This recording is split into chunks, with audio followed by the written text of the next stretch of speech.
நம்மளோட நோக்கம் என்னன்னா, நிறைய பேர் டயாலிசிஸ் இல்லாம க்யூர் ஆகணும். அதுக்கு நீங்க பண்ண வேண்டிய விஷயம் என்ன தெரியுங்களா?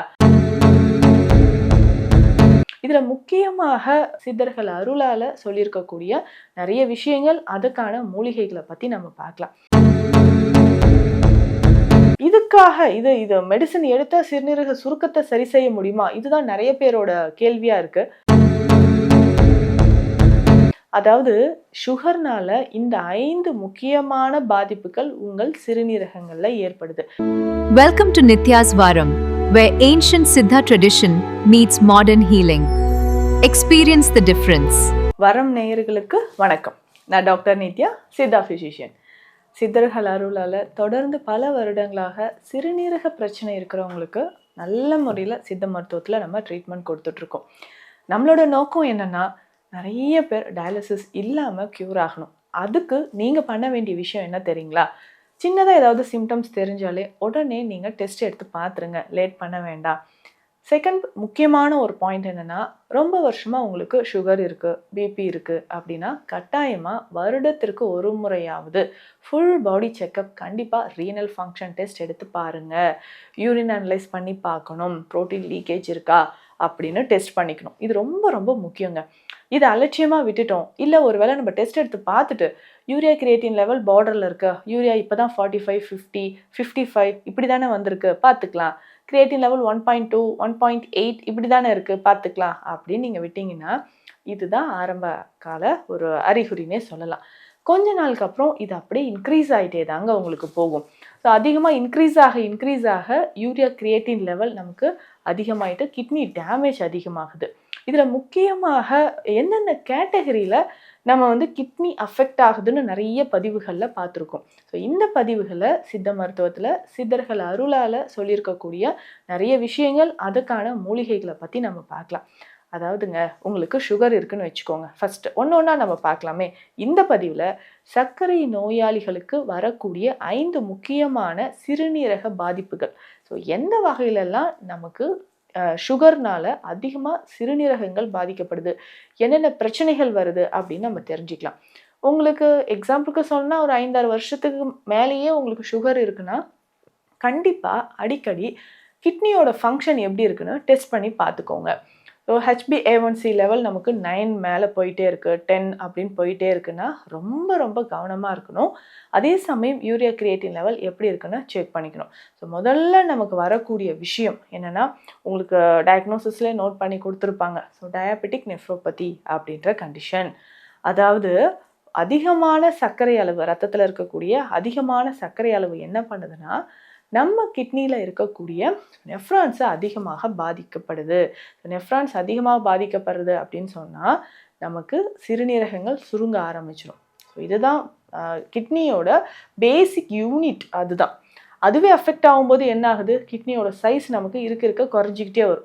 ஸோ நீங்கள் ஸ்கேன் எடுத்து பார்த்துருந்தீங்கன்னா தெரியும். 6 மாதத்துக்கு முன்னாடி ஒரு ஸ்கேனும், அதுக்கப்புறம் இப்போ ரீசெண்டாக ஒரு ஸ்கேன் எடுத்து பார்த்துட்டு ரெண்டுமே கம்பேர் பண்ணி பார்த்தீங்கன்னா கிட்னியோட சைஸ் நமக்கு கொஞ்சம் கொஞ்சமாக குறைஞ்சிக்கிட்டே வர்றது உங்களுக்கு நல்லாவே தெரியும். ஸோ அதனால் முதல் கண்டிஷன் இதுதான். ரொம்ப கவனமாக இருந்துக்கோங்க. இதுக்காக இது மெடிசன் எடுத்தால் சிறுநீரக சுருக்கத்தை சரி செய்ய முடியுமா? இதுதான் நிறைய பேரோட கேள்வியாக இருக்குது. ஸோ உங்களுக்கு எந்த அளவில் டேமேஜ் இருக்கோ அதுக்கு ஏற்ற மாதிரியான மருந்துகள் கொடுத்து அதற்கான கால அவகாசம் கண்டிப்பாக தேவைப்படும். ஸோ அது நம்ம கரெக்டாக பார்த்துக்கணுங்க. ஸோ அதுக்கு அடுத்தது முக்கியமான ஒரு விஷயம் என்னென்னா, நம்ம கிட்னிக்கு போகக்கூடிய இரத்த நாளங்களில் சுருக்கம், narrowing of the blood vessels. இதுதான் ரெண்டாவது முக்கியமான ஒரு ரீசன். பார்த்தீங்கன்னா, இந்த narrowing of the blood vessels அப்படின்னு சொல்லும்போது, சர்க்கரை நோய் அதிகமாகும் போது பிளட் சுகர் லெவல் இன்க்ரீஸ் ஆச்சுன்னா அப்போது நமக்கு ஆர்ட்ரிஸில் ஒரு சுருக்கம் ஏற்பட்டு, ஸோ கிட்னி நமக்கு கொஞ்சம் கொஞ்சமாக செயலிழப்பு இல்லாத மாதிரி ஆயிடுது. அப்போ அந்த பிளட் வெசல் சுருக்கம் ஏற்படுறதுக்கு சுகரோடு சேர்த்து பிபியும் ஒரு முக்கியமான காரணமாக இருக்குது. ஸோ அதனால் அதுவும் நீங்கள் கவனமாக பார்த்துக்கணும். ஸோ அடுத்து நிறைய பேருக்கு இருக்கிற ஒரு விஷயம், மூன்றாவது முக்கியமான விஷயம் என்னன்னு பார்த்தோம்னா, ப்ரோட்டீன் லீக்கேஜ். ஸோ கிட்னி பாதிப்புக்கு உள்ளாயிடுச்சுன்னா அதுக்கப்புறம் உங்களுடைய யூரினில் பார்த்தோம்னா protein leakage. So micro albuminuria test பண்ணி பார்த்துக்கோங்க. ஆல்புமின் எந்த லெவலில் இருக்குது, ப்ரோட்டீன் எந்த லெவலில் லீக்கேஜ் ஆகுது. 24 hours ப்ரோட்டீனும் நிறைய பேர் எடுக்கிறீங்க, அந்த மாதிரி நம்ம எடுத்து பார்த்துக்கலாம். ஸோ இது பார்த்திங்கன்னா சுகர்னால் ஏற்படக்கூடிய சிறுநீரகத்தில் ஏற்படக்கூடிய 3வது முக்கியமான ஒரு பாதிப்பு. இதனால் உடல் எடை குறைச்சிக்கிட்டே வரும். நம்ம என்ன நினைப்போம், சுகர் இருக்குது அதனால தான் வெயிட் லாஸ் ஆகுது அப்படின்னு நினச்சிப்போம். ஆனால் விஷயம் என்னென்னா, கிட்னி பாதிக்கப்பட்டு புரோட்டீன் லீக்கேஜ் ஆகிட்டே இருக்குது, அதனால தான் உங்களுக்கு வெயிட் லாஸ் ஆகுது. இதை கவனமாக நம்ம தெரிஞ்சுக்கணும். அடுத்து 4வது முக்கியமான சிம்டம்ஸ் அப்படின்னு பார்த்தீங்கன்னா யூரினரி ட்ராக் இன்ஃபெக்ஷன் வர்றது. ஸோ இது பெரும்பாலும் சர்க்கரை நோய் இருக்கக்கூடிய, அதுவும் பெண்களுக்கு அதிகமாகவே இந்த யூரினரி ட்ராக் இன்ஃபெக்ஷன் வருதுன்னே சொல்லலாம். ஸோ இந்த யூரினரி ட்ராக் இன்ஃபெக்ஷன் பெரும்பாலும் உங்களில் நிறைய பேருக்கு இருக்குன்னா அதுக்கு ரீசனே உங்களுடைய சுகர் லெவல் இன்க்ரீஸ் ஆகுது. அதனால் நமக்கு என்ன ஆகுது, இம்யூனிட்டி குறைஞ்சு கிட்னி ஃபங்க்ஷனும் குறைஞ்சு அடிக்கடி இந்த மாதிரி நமக்கு ப்ராப்ளம் வர்றது தான் பார்க்குறோம். அப்போ யூரினரி ட்ராக் இன்ஃபெக்ஷனுக்கு திரும்ப ஒரு மெடிசன்ஸ் நீங்கள் சாப்பிட்டுக்கிட்டே இருந்தீங்கன்னா அந்த மெடிசனோட சைடு எஃபெக்ட் என்ன பண்ணும், நம்ம சிறுநீரகங்களை அதிகமாகவே பாதிக்குது அப்படின்னு சொல்லலாம். இதனால் ரொம்ப கவனமாக இருந்துக்கோங்க. அடுத்த 5வது முக்கியமான காரணம் என்னென்னா யூரினரி பிளாடரில் ஏற்படக்கூடிய இன்ஃபெக்ஷன்ஸ். ஸோ பிளாடர் சிறுநீரகம் தேங்கி இருந்து அதுக்கப்புறம் அப்பப்போ நமக்கு வெளியேற்றக்கூடிய ஒரு சின்ன பேக் மாதிரியான ஒரு அமைப்பு தான். ஸோ இது யூரினை ஸ்டோர் பண்ணி வச்சுட்டு வெளியேற்றுது. அந்த டைமில் என்ன ஆகும்னா, இன்ஃபெக்ஷன் ஏற்படுறதுனால பிளாடரில் அதிகமான பிரச்சனைகள். ஸோ பிளாடரில் இன்ஃபெக்ஷன் வரலாம், போஸ்ட் வைட் யூரின் லெவல் அதிகரிக்கலாம். சுகர்னால் இன்ஃபெக்ஷன் யூரின் போகும்போதெல்லாம் ஒரு எரிச்சல், பர்னிங் சென்சேஷன் இருக்கிறது, நுரையோடு போகிறது, இல்லை வெள்ளைப்படுற மாதிரி இருக்கிறது, ஸோ யுரித்ரால இன்ஃபெக்ஷன் ஏற்படுறது, இது எல்லாமே இருக்குங்க. இதுதான் 5வது முக்கியமான ஒரு காரணம் அப்படின்னு சொல்லலாம். அதாவது சுகர்னால் இந்த 5 முக்கியமான பாதிப்புகள் உங்கள் சிறுநீரகங்களில் ஏற்படுது. இதை எப்படிங்க நம்ம பழைய மாதிரி மாற்ற முடியும் அப்படின்னா, உங்களுக்கு சிறுநீரகங்கள் எந்த அளவுக்கு பாதிக்கப்பட்டிருக்கோ அந்த அளவுக்கு அதை பொறுத்து நமக்கு கொஞ்சமாக டைம் எடுத்துக்கும். அதுக்கேற்ற மாதிரி நம்ம மருந்துகளும் எடுத்துக்கலாம். ஸோ ஃபர்ஸ்ட்டு நம்ம எடுக்கக்கூடிய மெடிசன் உங்களுடைய இரத்த சர்க்கரை அளவையும் குறைக்கணும், அதே சமயம் நமக்கு கிட்னியையும் பாதுகாக்கணும். ஸோ வல்லாரை கற்பம் அதில் பெஸ்ட்டான ஒரு மெடிசன் அப்படின்னு சொல்லலாம். ஸோ சிறுநீரகங்களில் பாதிப்பு இருந்தாலும் சரி, சர்க்கரை நோயை குறைக்கவும் சரி, வல்லாரை ரொம்ப முக்கியமான ஒரு மூலிகை.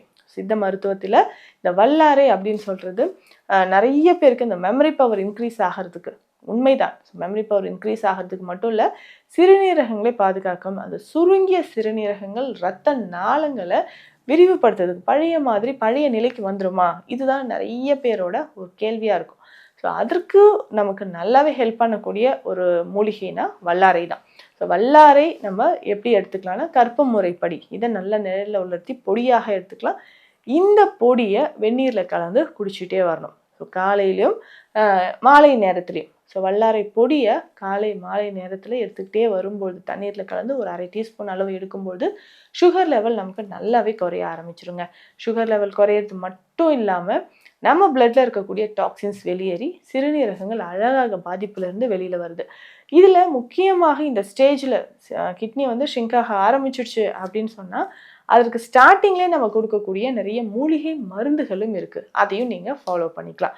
ஸோ அப்படி மூலிகை மருந்துகள் அப்படின்னு சொல்லும்போது இந்த நம்ம சொன்ன மாதிரி வல்லாரை, அடுத்ததாக நெருஞ்சில், கீழாநெல்லி, நீர்முள்ளி, மூக்கிரட்டை, தொட்டார் சுருங்கி, இந்த மாதிரி நிறைய மூலிகைகள் இருக்குது.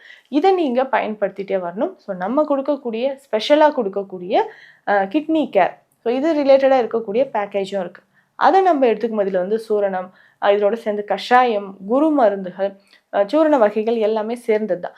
இதை நம்ம ரெகுலராக எடுக்கும்போதும் நம்ம கிட்னி பாதிப்பில் இருந்தும் சுகர் லெவல் அதிகரிக்காமல் சுகரை குறைச்சி அதன் மூலயமாக கிட்னியை திரும்பவும் பழைய நிலைக்கும் சித்த மருத்துவத்தில் கொண்டு வர முடியும். ஸோ இது தொடர்பான மருத்துவ ஆலோசனைகள் தேவைப்பட்டால் ஸ்க்ரீனில் இருக்கிற நம்பருக்கு கால் பண்ணுங்கள். நன்றி. Welcome to Nitya's Varam, where ancient Siddha tradition meets modern healing. Experience the difference.